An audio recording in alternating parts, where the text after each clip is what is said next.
been lounging, lounging with Skipper. You've been lounging, lounging with Skipper.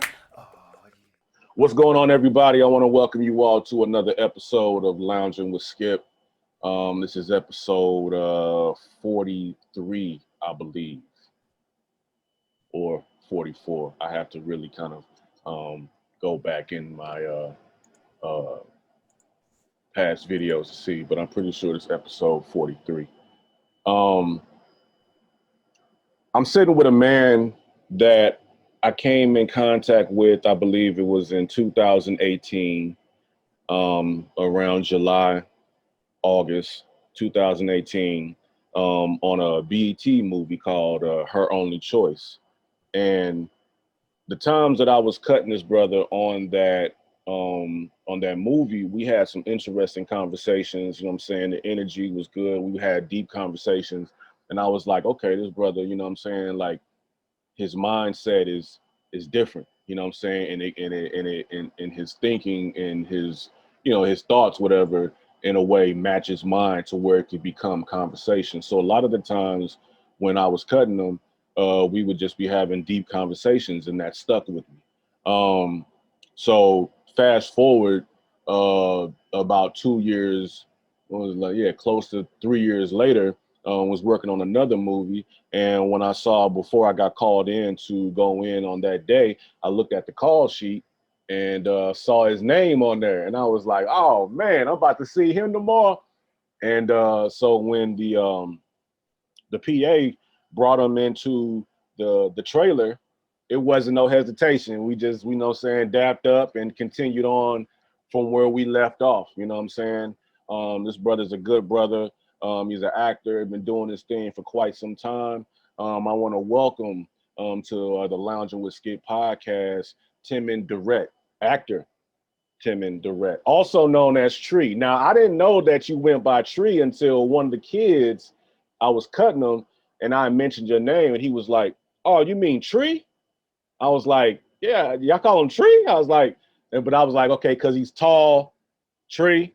Yeah. Okay. Yeah, So I put two and two together, but I didn't even know you about Tree. I told all the folks, you know, including the kids on the movie, but you can just call me Tree. I figured I'd be the only Tree on set, just make it easier for everybody. Mm-hmm. And you know, the kids loved it, and I just told everybody, just call me that. I know you talking to me, so we can get things moving. So yeah, man. Now, how tall are you? Just to I'm 6'5". I'm not the tallest dude in the world, but amongst my family and a lot of my friends, you know, I'm typically the tallest. You know, I got some homies, man, make me look short, but you know, most of my folks, man, you know, I stand out. So yeah, the nickname stuck amongst my family and my friends. So okay, I want to recap. This right here is episode 44. So 44. This is episode 44. Yes, so let the listeners and the viewers know, like, how did you begin? So where are you from? From Chicago, South Side. You know, born and raised. Yeah, born and bred on the south side of Chicago, in an area called the Wild Hunnets. Anybody from Chicago, you know, they should be familiar with that area if they're of a certain age and ilk. Came out to LA 2001. Unfortunately, my mom passed away. We had to sell the house, and my sister was in charge of the affairs. So I came out to LA and to kind of move forward. So just to go back though, in your earlier years, did you ever see did you have an interest in TV and acting at an early age? No, when I was young, you know, like grade school age, you know, I'm an artist as well. And, you know, I wanted to do like comic books and cartoons and you know, things like Marvel, like in DC Comics, like anthologies and things like that, which I'm still working on art projects now, just in different ways. But as I got older, I grew very fond of action movies like Rambo and First Blood, Terminator, Predator. You know, all of those movies that, you know, just inspire me. I like stuff like that. And, you know, I always told my parents, you know, I want to do that. I want to be on TV. And, you know, we don't have a history of actors or entertainers in my family. As far as I know, I mean, I know a couple of my nieces and nephews expressed interest, but I'm the only one in my whole family. I have a huge family, but I'm the only one, you know, doing what I do. But you know, one day I came home and my mother had just heard a radio advertisement. I think it was on WGCI, and she just heard a commercial saying, "You want to be in the movies? You know, come down to this address and audition for." Oddly enough, it was a made-for-television movie entitled "There Are No Children Here," starring Oprah Winfrey, and that was my very first time ever being on like an actual, you know, outside of the home video. You know, being on a television, a movie set or a television set, and having seen myself on TV. I just played an extra. I didn't have any lines. I was brand new to the industry. I didn't know what to expect. And when I got to set, I just saw the moving parts and the lights and the cameras and the rails for the dollies and, you know, the mics and the special lighting and all these different people that I recognize, and I'm seeing them in real life. And I just said, you know, I like this. This is what I want to do. And around what year was this? This was 1993, I believe. Wow. 93. When I got 92 or 93, I got to look back. But you know, did that, and then I had my friends calling me, "Hey man, we saw you on TV in the movie," and it was exciting, you know. And I saw myself, and you know, they had a little VHS thing where we recorded it, and so I can play it back, show people like, "Hey, that's me right there in the corner with the yellow and black on," you know, walking by or something like something know, real quick, something real quick. I mean, it was enough to where you can see me and then you saw me in another angle, but that was about it. But that was enough to, you know, to spark in me the desire to keep doing this. Then I went away to college. Now, what school did you go to? Alcorn State University. Okay. You know, played a little basketball there, graduated, and came back. You know, while I was there, you know, I was doing different things because I had attained an agent. So I would drive the 12 hours to Chicago. I was body doubling for Scottie Pippen. And oh, really? Okay. doing, you know, modeling jobs and calendars and things like that. Nothing very huge, but enough to keep me, you know, working. And, you know, as a college student, you go do this body double work and they paying you for that. You come back to school, you know, you were the man back in the day. So did that. But when I graduated, you know, came back home and decided, you know, because my mother was diagnosed with cancer while I was still in school. So when I graduated, my little brother and I graduated at the same time. He had a longer major, but I went to school after him. Long story.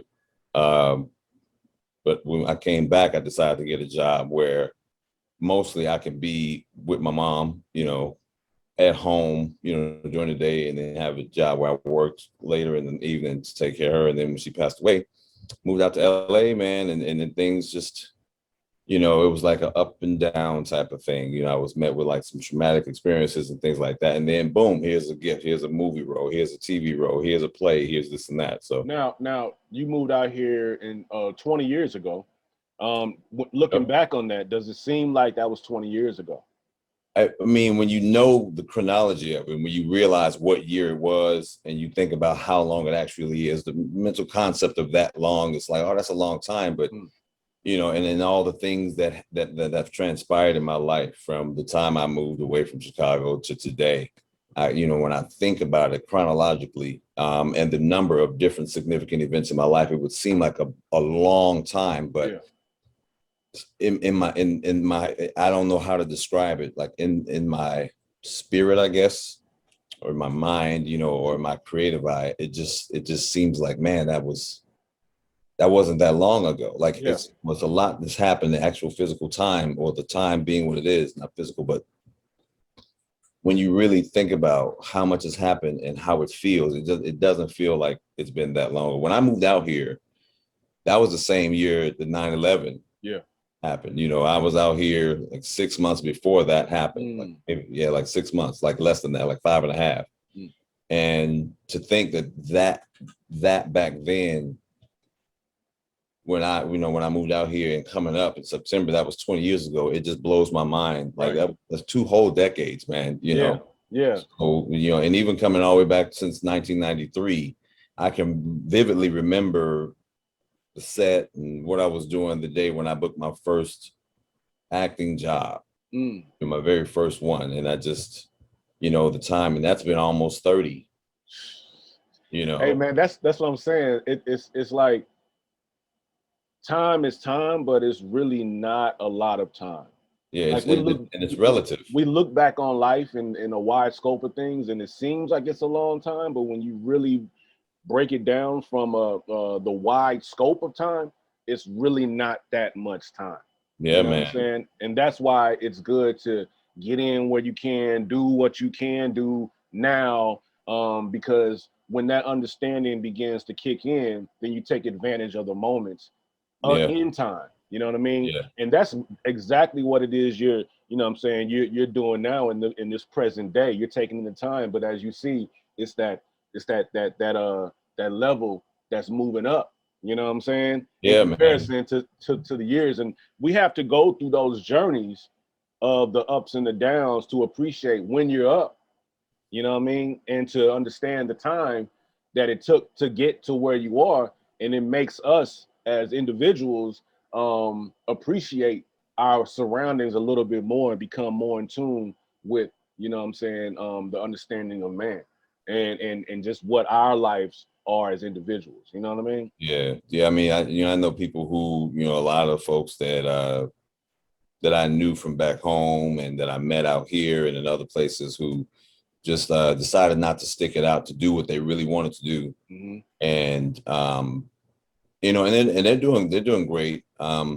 But some of them come to me and say, "Man, you stuck it out, man. Yeah. You doing your thing." And I said, "Yeah." And I tell people, I said, the end result is one thing, but all the stuff in between, I've had my trials and tribulations. I've had my hardships, my down moments, my dark days. A lot of people think, "Oh, you got it all. You got money, you on TV, you get to be around all these famous, beautiful people." And I said, those same people went through trials and tribulations too. Some of them are going through things right now. Right. So, it's just, I'm a regular guy. A lot of people say, "Well, you're not regular." I say, "Well, look, I look at myself as a regular guy, but with a not so regular job, Mm-hmm. And I love what I do. Look, Skip, I get to play make believe on TV for a living, bro. Right. I get to have fun. I work with some cool people. I get to play different characters, oftentimes just the less than desirable character. But what I do for a living allows me to stay in my creative, mindset. I'm not a mundane guy. Like and hats off to people who love doing, like paperwork and clerical things and accounting and office work and corporate, the corporate sector. That's not me, bro. Yeah. I think if I had to sit in an office day to day or do something, like that, something repetitive, like I'm doing the same thing every day, I go crazy. Yes. I mean, some people, they like it. They like that structure. They like this and they like that. Some people, that's just how they're wired. But everybody's wired differently. Yeah. I'm like, so I appreciate people who do the things that they do because, we got to have balance. But me, my mind it's just different than that. Now, speaking of an undesirable character that you played, randomly, I think it was maybe a year ago, I happened to be watching Barbershop, and I was like, "Oh snap!" I didn't know it. Like, when I saw it then, I didn't know who you were. But Right. like back in the day when it came out, but when I saw it like a year ago on TV, I'm like, "Oh snap!" And you came in and gave everybody the bad news, man. Yeah. You know what I'm saying? I'm like the bearer of bad news, or I'm the bad guy, and I don't mind playing the bad guy, Skip, because but how was it for you, being from Chicago, working on that movie that was based in Chicago, dealing with things that was going on in Chicago? What was that like for you, working on that movie? I mean, it was interesting, man. I for one, I appreciated the work at the time, because that was one of those periods in my life where I was really, really having a hard time getting a foothold of things. But to land that role real quick when I got to work on the scene with Common and Deion Cole, homies from Chicago, working right next to Ice Cube and Cedric the Entertainer and Regina Hall and Margot Bingham, Nicki Minaj, all of these different people, and just but the theme of it was like a lot of people see the movies, but it's like I lived this and was dealing with this back in the 80s and the 90s, man, a long time ago, where so it wasn't hard to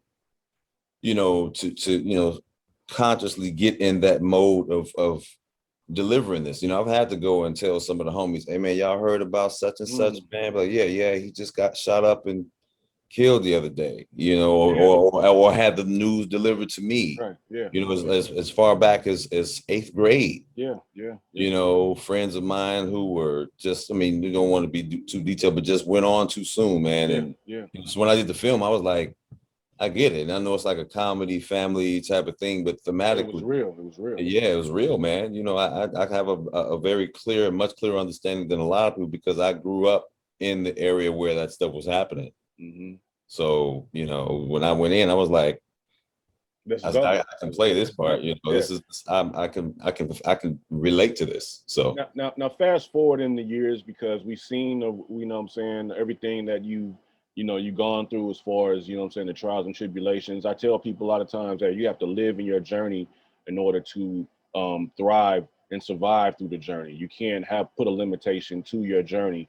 So by you thriving and surviving in your journey, boom, you get this call to go do Queen Sugar. Now, at the time when Queen Sugar came about, it was just a startup, show that was just beginning, not knowing of the success that it would become. What were your thoughts going into doing that show, and where has it landed you today?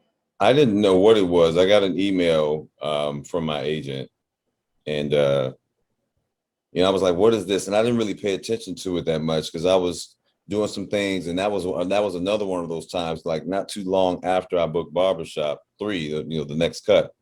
I landed Queen Sugar. Well, actually, I got the audition for it, but it took them a while to get back because it became this thing where word got around about who's producing it, who's directing it, who's creating it, and all these people involved.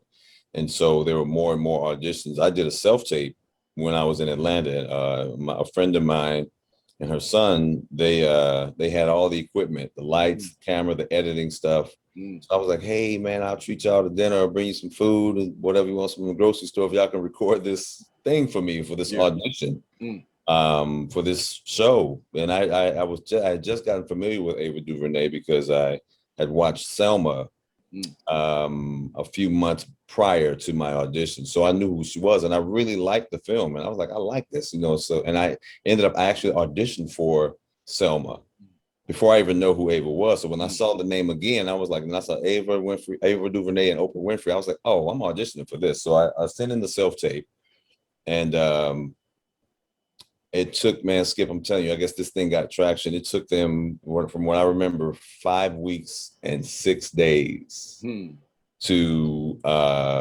finally lock down the Davis character and call me and say, hey, the part is yours. Meanwhile, I was broke as a joke, man. I was struggling, but I just kept saying, because my agent was calling me saying, yeah, they're reading this person, they're reading this guy, they're reading this person, but you're not out. They're not canceling you out. You're still in it. They're just checking out more people just to see what they're really looking for. And so I said, you know what?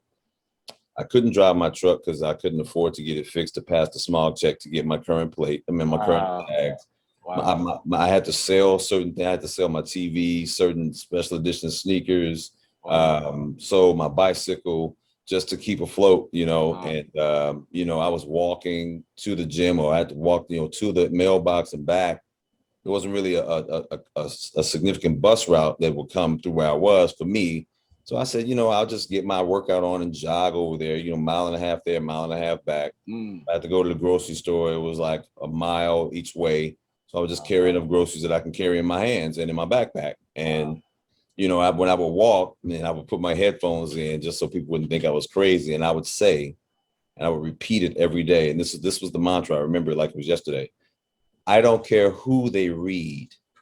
No, I don't care who they see for this part. Ava DuVernay does not see anyone except for me playing the role as Davis West in Queen Sugar. And you were telling yourself this I would just say it and repeat it and repeat it and repeat it over and over and over and over and over and over, like thousands of times a day. I just kept saying, I don't care who they see. Ava DuVernay does not see anyone except me playing the role of Davis West in Queen Sugar. So that one night, I was at a friend's house about to watch The Walking Dead because I like zombie stuff. And I got a phone call, 323 area code. And it was, was it 323? I forget which area code, but I knew it was an LA number.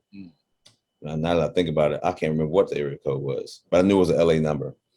I'm over here making up stuff. So it was Ava. And so what? She hit you up? Yeah, I said hello. And she Wow. said, hi, this is Ava DuVernay. May I speak to Timon Durrett, please? I was like, this is he. It's like, hey, so thank you for coming out and auditioning for our show. It's just something, little thing that we're doing. Flew all the way across the country. And then she says, and this is when my heart drops, Skip. She says, well, I typically just work with actors who have been to acting class or have had taken acting classes or been to acting school. And to reverse a little bit, when we met for the audition, I had told her that I did not go to acting school and I hadn't taken any acting classes except for one, but I could only participate in like 2 sessions because I couldn't afford to keep going. Wow. I said I just went and I ordered the class and I watched that and I would study films and things like that. And so she said, fast forwarding back to the night that she called me, I was still living in Marietta, Georgia. And she said, no, typically I just work with actors who've been to acting school or attended acting classes to some degree. And I was like, man, this the call I'm getting. And then she was like, but I don't see anyone but you playing Davis West and Queen Sugar. Skip. Are you serious? I'm getting the same chill that I got that night. I was like, man, I said, she said exactly the same thing, just in first person. Wow. And I'm talking about like what I would say, she said the same thing, but just in first person as herself. And I was like, from now on, I will never speak any negativity to my life. I'm only going to do what I want. Wow. And, she said, so if you want the role, it's yours if you want it. I said, yes, I want it. She's like, congratulations. Welcome to the Queen Sugar family. Keep my number. We'll be in touch. We'll be in touch with the agent. We got all the particulars coming your way. So looking forward to it. And let's have some fun. And I'm like, bet. And the first day of Queen Sugar, day one of episode 1, I was in LA shooting in what was supposed to be Davis West's home. It was the first day and I'm there day 1. Ava was there, Oprah was there. And I'm just like, I'm a series regular on a series. And I'm like, we didn't even know what it was going to be. But what's crazy, I'll rewind a little bit before that, Skip. And you moved from LA to Georgia? Moved from LA to Atlanta. And when I was in Atlanta, well, LA to Marietta, but Atlanta. And when I found out I got Queen Sugar, I had to move to New Orleans because we shot there for 5.5 months. And then I moved back here to LA. Okay. But before that, a friend of mine, we were supposed to be going to a Christmas party and there had been some drama and stuff. Like a lot of her friends had this misconception that she thought that she was too good to hang out because she was hanging out, she met one of her homeboys and was hanging out with me. And it was just some beef and stuff. And we were supposed to go to this Christmas party. So she called me one night, because my friends, my homies, some that I played ball with in college invited me to the party. And that's why I met her. I'm like, oh, she's from the crib. Cool. So we kept in touch, meeting people from my hometown and said, oh, we're having a Christmas party at the same place. You want to go? I'm like, cool, let's go. And then she was telling me about everything that was happening. So fast forward, she called me Tuesday night. I'm not feeling good. I'm broke as a joke, bro. I'm just struggling. I'm in a dark place. Yeah. And I said, I don't think I want to go to the party. I don't want to deal with any drama. I don't really want to be around folks and this and that. And she was like, well, if people are going to hate, let them hate. We should just go have a good time. You might as well get out and have a good time. I said, you know what? You're right. I'll go. And then she said, but what would be cool? What if you had to leave the party early Thursday night because you had to fly out for a part in LA? I got the call the Thursday night before the party, before I met her, that I had, that I was auditioning for Queen Sugar. And I called her. I said, yo, guess what? I said, I'm gonna have to leave the party early because I'm being flown out Friday morning at 7 a.m. to go to LA to audition for an in-person audition for this role because I didn't know what a test read was. A test read is when you go, this is your last audition for this thing. This is the read. They like seriously considering you. And I told her, I said, well, the test read for that audition I told you about, it blew her mind, man. And I said, all the stuff that's been going on surrounding Queen Sugar. And I tell people it's been a very special experience for me because there's and I got like a dozen other stories to tell you, man, that I could tell you. It'll take all day. But, maybe another time. But it just, Queen Sugar for me has been very magical. I've met some of the most awesome people. And when I tell you, like everybody in the cast, when I'm on set, it's like everybody, it's like the playoffs. Everybody's ready. Like we are laughing, joking, this and that. But when it's time to film, there's this thing, this hush of professionalism and spirit where you know, things are really good and they keep me on my toes. And what really helps with the show, and you know how a lot of people say it's so real and real to life, a lot of us, we spend a lot of time together. You know, my screen son and I, you know, I'm much older than him, but that's my dude, you know, and we just spend time, we hang out, we know each other. So in the screen and on the screen, in the scenes, I can just feel because I just know who he is. I know where he's going with it. So, and it's been that way with that. It's interesting speaking on, when because once again, we talk about spirit, we talk about energy. When working on these sets, you really have to tap into the energy sometimes to really tap into the whole vibe of the show, of what's going on, to be able to help you work through it. You know what I mean? Where I've been on some, I've been on some sets where the energy was just a little different. Yeah. And I didn't really understand what's going. I know that it wasn't me, but I know that it's just the energy of all the different spirits of people that are there in conjunction with one another, in this whole melting pot of energy. Yeah.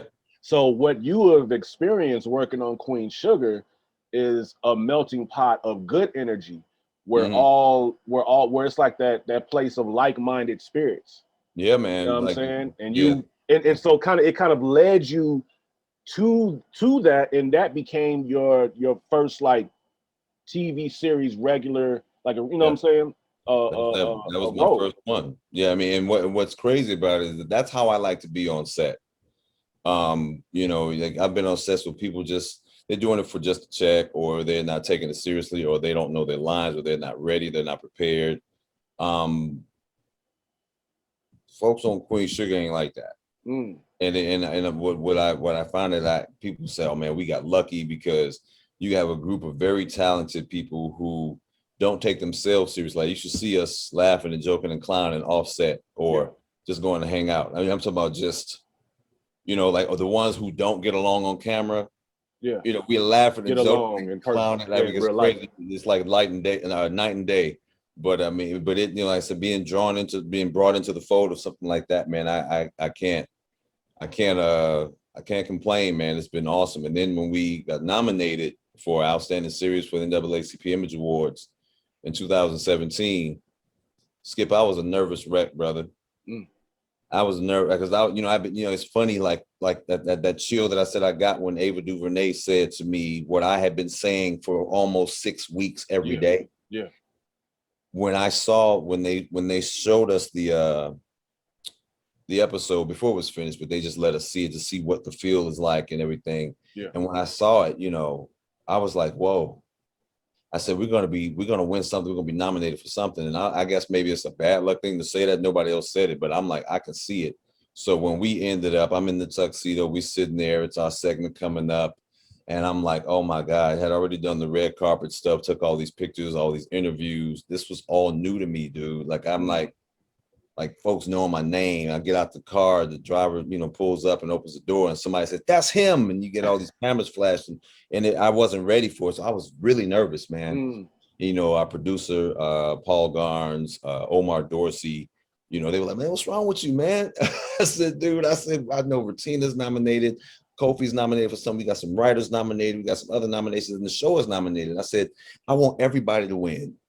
I said, I want us all to win. I said, but if nothing else, I said, I want the show to win because that still means that we all win. So I said, we worked hard. I said, we got a dope crew. We had some it's just been an awesome experience. I said, to cap it off with something that I dreamt before, and I felt it. I was so nervous because I said, I hope what I'm feeling is true. And I don't know if it was ever caught on camera, but when, I forget the other brother's name, but the guy who plays, anyway, it was the two gentlemen, one Latino brother, Hispanic brother. I don't know where he's from. He was on CSI Miami. Okay. And Mike Coulter. Okay.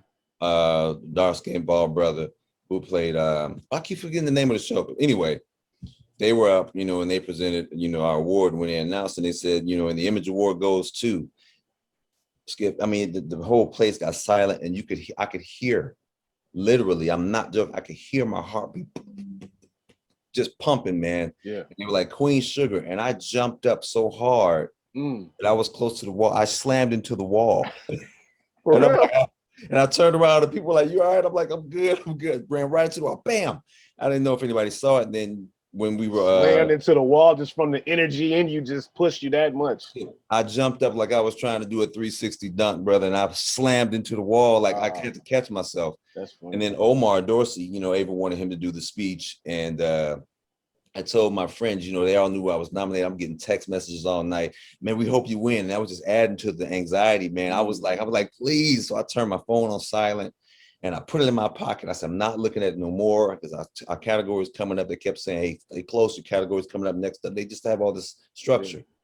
Yeah. And so when we walked up on stage, I knew, and I told my friends, you know, they said, you're going to have to get on camera so we can, you know, document this. And I saw where Omar was standing, and I said, Omar's giving the speech, so wherever he is, I'm going to stand right behind him, and if I could ever find the footage, I'll show you. As he's giving the speech, I slide right on in, and I smile, right, and I look down at Nick and Bianca, and I look right into the camera, then into the audience, and my friends, I get all these text messages around the same time. Wow. I told them, I said, when I can, I'm going to give y'all a little cameo. I'm going to look right at y'all in the camera, and I couldn't find the camera, but I looked right where the prompter was and all that stuff. And they saw me. Next thing I know, man, I had like 50 text messages, dude. Wow. So we see you, bro. And I told people, I said, I'm going to be part of something that's award winning, whether I'm up behind the lectern or the microphone by myself or as a group. And when it happened, that was another dream come true. Blew my mind, Skip. And I said, I'm doing this. And then we working on the film that, of course, we can't talk about. Yeah. What we just worked on. Yeah. But this one, you already know.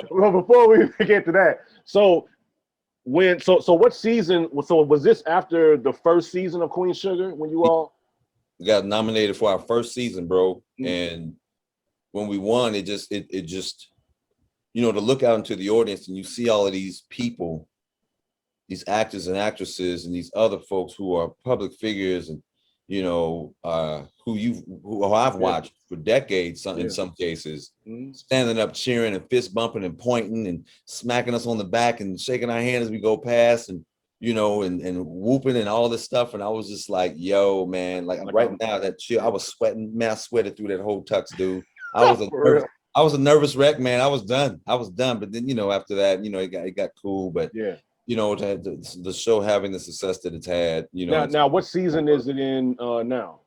Season 6 is coming up. Wow, season 6? Yep, season 6 is coming up in the fall, and like I said, some more stuff coming, man. So wow, so yeah, I mean, and that's the thing, like trying to like go and talk about your past and your coming up. I mean, I can already tell from the energy of what we're speaking. People can, in a way, already understand. It's like now we get into the meat and potatoes of this interview to see, because a lot of times in my interviews, I talk about, you know, people, what they've done way before and what led to this, but it's like we getting right to the meat and potatoes of the journey that you went through, but right at the point of that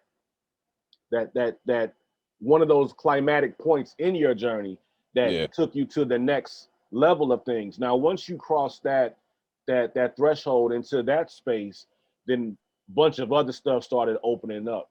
Am I correct? Which lands to what we, you know, what you were talking about before, what we can't talk about. But that in itself is just, I mean, come on, man, just to being a part of something that's, you know what I'm saying, will be like no doubt stuck in stone for the next 50 years. I think it's gonna be a good one, man. But like I tell people all the time, you know, when folks that get younger actors and actresses, and then even some that are older, you know, like elders that just decided, I'm retired, I want to have some fun, they want to get into acting. I tell them, be yourself, do your job, be diligent, be vigilant, and be determined, and be visual. And I tell people,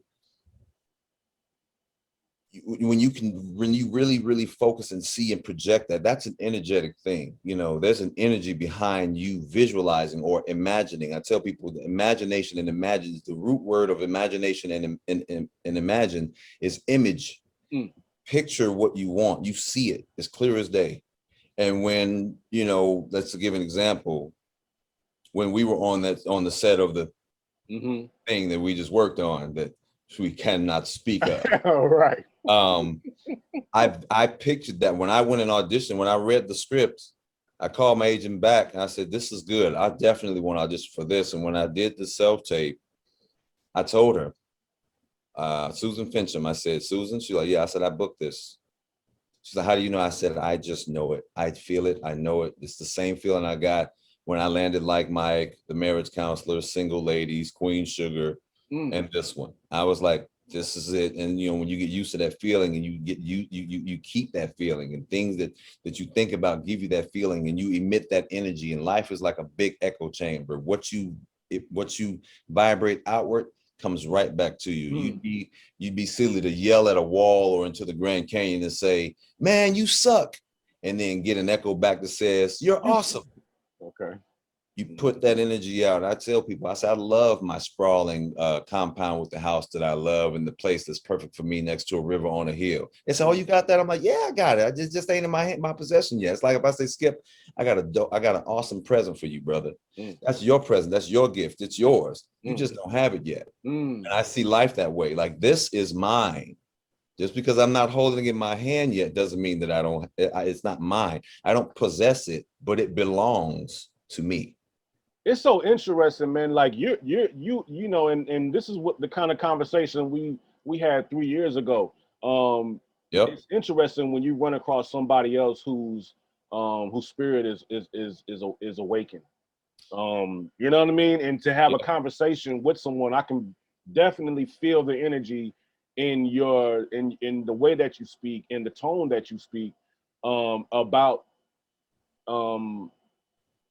personal inward thoughts that bring out outward positivity and vibration into the universe and to your immediate surroundings, which basically sparks this drive within yourself to keep that same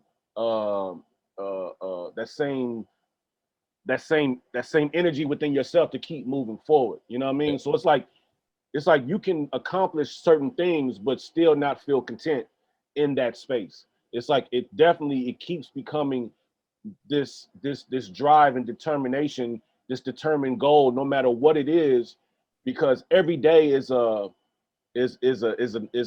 available opening space of opportunity. And when you begin to look at life that way, it doesn't put you in a place where you, not to those that are in cubicles, but into a space of, okay, what am I going to be on today? Like, we can be on set and you know that you're going to be on set, but you don't know what could happen throughout the day on set. You understand what I'm saying? Yep. That part of what it is that you do, what it is that I do, you know what I mean? Like, it becomes a constant, it's like going to Six Flags, man. I don't know, man. It's like going to Six Flags and you know that it's rides there, you know it's candy there, you know that it's these things there, people are happy, but how will you feel when you get on this ride? How will you be when you get on the, you know what I mean? You just enjoy it, you know? The ride might break down right when you get to the front, or it might rain. Right. You know what I'm saying? And you decide to leave, and right when you get home, it stopped raining, it's all sunny, but now it's too late to go back. It could be anything that happens. You never know. But again, like being on set, you know, what I like to bring is, you know, I'm a preparer, man. I like to bring fun, energy, even if, you know, and you know that there were scenes where I had to, you know, convey one emotion or another, you know, something as disparate as anger and happiness, you know, or fear and courage, you know, just the different things.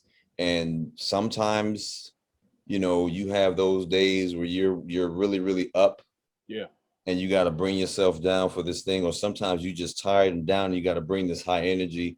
And that's the thing with, you know, with me, I equate a lot of these days on set to life, because those days when I was walking to the mailbox or to the gym, rain or shine, bugs, hot, cold, didn't matter.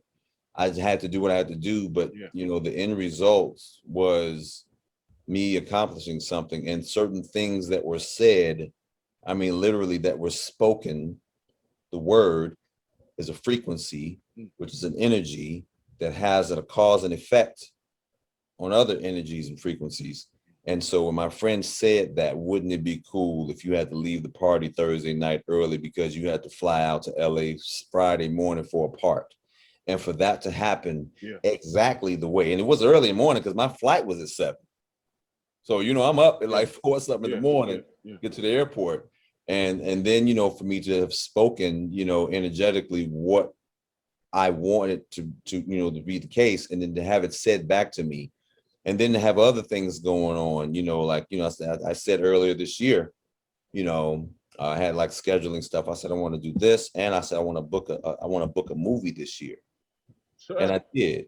And, and then running into you on set and having an awesome experience. I spoke to the director and producer. I said, this has been one of the more awesome experiences for me because, it's moving me up a little bit with as far as like, on the credits and things like that, but also the caliber of people you're working with, the caliber of production value, things like that. But what I was able to do as a character, like what I was able to do. And that I believe is in no small part because of what I said I want.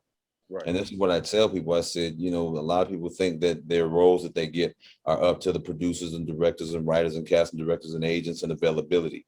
I tell people, speak what you want in your life all the time. I tell people, when I'm at home, I don't talk to myself. I talk by myself. Mm-hmm. I'm not responding and having conversations. I actively, audibly say what I want. Yeah, me too. And these things, very many of them in the frequency and the rapidity and the intensity of things being very closely matched to what I say, if not exactly, but very close, are matched to the words that I spoke and the images that I saw for what I want in my life. And, some things take a little bit longer. You make a peanut butter and jelly sandwich, that won't take as long as making, a smoked turkey or, a full meal. Some things are, they'll come real quick and some things take a little longer, but the reward that you get for having persevered and stuck things out and spoke what you wanted and literally living the things that you said you wanted, it is an amazing feeling. And I tell people, I say, focus on that. And no matter how hard it gets, what's the harm in continuing saying what you want? I say, because one day you very well might get it.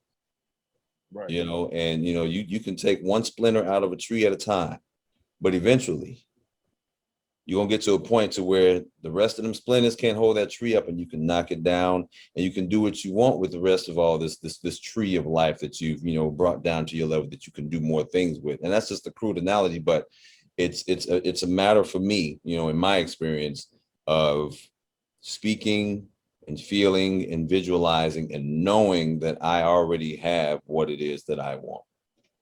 Period. Brother, I don't want to hold you up. I know that you're a very busy man. But hearing you speak is definitely, and being in tune is definitely a superpower that not everyone. I like to think that way, bro. Yes, sir. Yeah, man. Yeah. It's definitely a superpower. You have to. It's like Spider-Man's or Superman. Mm-hmm. It's like in the day when you're around people, you're just kind of yourself, but really low key, you're a superhero and you're a superhero with certain powers of being in tune. Yeah. And you have certain people that can take what it is that you've gone through or what I've gone through and look at everything from a negative perspective. You know what I'm saying? Yeah. And then they just kind of falter. But you have some people that go through certain obstacles in their life and take those obstacles as positives, which ends up building them up. That's a superpower. Yeah. You know what I'm saying? I'm glad you said that because, the boyhood fantasy imagining mind that I have, it's that. But I tell you, everybody has that. Yeah.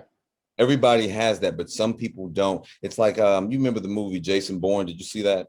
No, I didn't. I never saw it, but I know what you're talking about. So there's this guy. He's a hired assassin in so many ways, but he has an accident. He loses his memory, but he has all this stuff that he knows how to do. He just doesn't know why he knows it. Okay. It's like same thing with certain people. And people say, yeah, I saw that. I think that. I said, when you have these little, as I call them, spiritual notifications or spiritual downloads, That's your inner superhero tapping into you, saying, hey, we're trying to start you up. It's like you get a person in a vehicle. That vehicle is the transport. This is your transport. There's a pilot in there trying to get you started. Come on, man. And some of these different parts, you know, like, oh man, the starter's messed up or the battery's dead. It's a spiritual atrophy. And I don't know if people know what atrophy is. If you look up atrophy, atrophy, it means the weakening of a thing. It doesn't mean that it's not there. It's like having a battery, a rechargeable battery that needs to be recharged. That battery is there. It just needs to be refueled, and it'll be refueled by not belief, not hope, just having a knowing and a determination that what you know and what you want is already there, and it will come through to fruition. It's like I use the analogy, like, yeah, Skip, I got this awesome gift for you. You're gonna love it. I bought it for you. I got it for you. I had it customized for you. It's already yours, and you ain't even had it yet. But it's yours. Right. I tell people the same way with things that you want. It's like what you focus on. I say, think of the universe as like a very loving guardian. And it's asking itself, well, what is he or she focusing on? He's focusing or she's focusing on lack and fear and doubt and misery and frustration and hopelessness and woe is me and victimized. And they say, well, give them that. If that's what they're focusing on, you know, they give them that. But then the universe says, wait a minute. Now they're focused on something else. What are they focused on? Prosperity, power, purpose, vision, moving forward and upward progress and all that. Oh, the universe says, oh, that's what she or he's focused on. Give it to him. Right. You do that 180. A lot of people make the mistake. So I did a full 360. If you do a 360, then you're back to where you started. To the same direction you started. Do a 180, or sometimes it's the 90 degree. You might be going this way, and you need to make a left turn. You keep straight. You're going in the wrong direction. Sometimes you're going in the opposite direction. Sometimes you're going in the wrong. And sometimes it's just a matter of a slight shift in degrees. Go this way instead of this way. And when you start to shift those thoughts bit by bit, minute by minute, little by little, day by day, week, month, year by year, I said, it's like anything you practice, you get good at. To practice speaking and visualizing and feeling and knowing and accepting what it is that you want. That energy is flowing from you. Ever walk into a room and you're like, oh man, you ain't said nothing to nobody, but you're like, I don't like it in here. It just don't feel right. You go to someplace else and you're like, oh man, I like it up here. You know, stay there. I said, please. I tell people, I say, stay in the positive mindset. I said, it's much more fun. It's much more fun. I said, imagine having to go to the dentist every day this week, or going to the amusement park, or going to the arcade, or going to your friend's house, or going to a barbecue, or going to the game. And you got to go do this stuff you don't want to do because your mindset is keeping you there. But the stuff you want to do, it can take you there, but you're not even thinking about it. I said, imagine if you could, if you can think whatever you wanted into existence, what would it be? And people start talking about all this stuff. I said, think about that, talk about that, visualize that, know that, believe in, don't just believe it, know it, and accept that. All the time. If you're in traffic, be like, whoo, boy, I think these people driving crazy, but I'm so glad that I am blah, blah, blah, blah, blah, blah, blah, blah, whatever. That I have a car that I can drive to and from. And that I'm going to a place or whatever it is. If you want to see wherever it is you want to see, and I don't want to be loquacious, bro, but I'll say this because I tell people all the time, I know how it feels to be in a mindset, in a state, spiritually, physically, emotionally, mentally, of dark hopelessness. I know what that feels like. I know it so well. And I said, sometimes it takes a little while. It's like if you've never been to a gym and you've never worked out. The beginning of your workouts are going to be very hard. You're going to be sore. You're going to be uncomfortable. You're not going to know what you're doing. You're going to make mistakes. You might even hurt yourself, which is an unfortunate thing. I said, but like I said, you get good at whatever you practice. You continue to do this stuff and get in the mindset and speak certain things. I said, don't be ashamed. They said, oh, I don't want to speak. I don't want to talk to myself at home, while I'm by myself. That's embarrassing. I said, embarrassing by who? You're the only one there. Right. Speak what you want to yourself. Let your ears hear what your mouth says. Every cell in your body is resonating with what you say to yourself all the time. And I say in my book, what you say to you, what you say about yourself to yourself while you're by yourself determines your self-worth. I'll say it again. What you say about yourself to yourself when you're by yourself determines your self-worth. That means that with nobody else around, you ain't got to front, you ain't got to suck your gut in, you ain't got to brush your teeth, you ain't got to have your hair done or have all the stuff. This is just you in the raw, organic. And there's one person that you can never lie to, no matter how much you try, and that's yourself. Now, speaking, so you have a book? Yeah. Let's talk about that. So how long is this book? When did this book come out? How long? I published it in 2014. It's called Who the Hell Do I Think I Am? It's a very short read. It's on Amazon? It's on Amazon. It's a very short read. And I think I have, oh yeah, hold on one second. Okay. To give you a visual. Yeah. Let everybody know out there that, comes across. This is what it looks like. Okay. And like I say, it's a short read. It's a really quick book. Who the Hell Do I Think I Am? A brief and candid assessment of oneself. Nice. And when I say candid, it's the book is written in first person. And when you're reading it, I tell people, read it aloud. And if something resonates with you, like I have a few of my friends who purchased the book, some I gifted the book, and they say, I read that and I got a chill. I say, if something is affecting you like that physiologically, then it's resonating. That's a vibration, that's a frequency, that's something speaking to you, whatever it is. It could be one word in that sentence, or it could be the whole paragraph. I said that these things, and there are other books like this. Mine is not the one all and be all. But it is yours. But it's mine, and this is my expression of that self-talk that I needed to incorporate into my life to move in directions that I want. That book is called what again, so people can see it? Bam. Who the Hell Do I Think I Am? Got you. So make sure y'all check that out on Amazon. Go to Amazon and get that book. And it'll be on my website soon. I got some other stuff coming up. I'm working on the audio. What's your website? What's your website called? TimonKDurrett.com or TimonKyleDurrett.com. It's still being developed, but I got some other stuff, including my artwork and some other things. And I'm working on an audiobook version of this. Nice. As well. So and you're reading it. You're going to be reading it.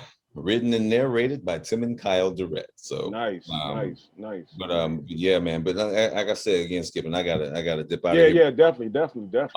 But I tell people, everybody who's listening, go after what you want. Don't think it's too late. Do your best not to tell untruths to yourself, because that doesn't work. Just remember that every cell and every bit of essence that is part of you resonates and reverberates and perpetuates what you say to yourself, whether vocally or mentally, spiritually, or even in your gut. All that stuff, all this whole working system, like having a car. Yeah. Can't have it, you got the tires, got to have the axle got to have the drive shaft got to be attached to the transmission is moving, and the engine powers it all, the starter starts it up, and the headlights and the windshield and all this stuff. It's like a mechanical organism. The human body is the same way, but it's not just the thing that moves the car. Your radio sound system doesn't move the car. It's not really essential, but it's that extra stuff, all that extra stuff that you feeling. Those things that you feel as you're moving through life. That's your sound system. That's the bass and the treble, this thumping your heart and into your spine and telling you, yes, this is moving you in the right direction. You know what I'm saying?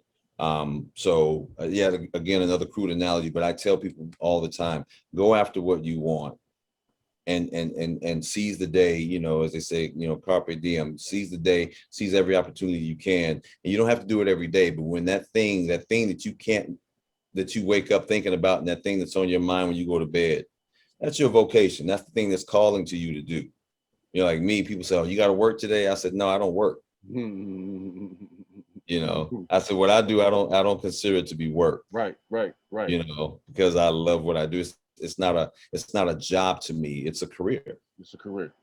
Tim, I appreciate you, man. I thank you for sitting with me. I'm thanking you for, lounging with me today, man. It's a blessing to see you and to have this conversation. I was definitely fed spiritually today and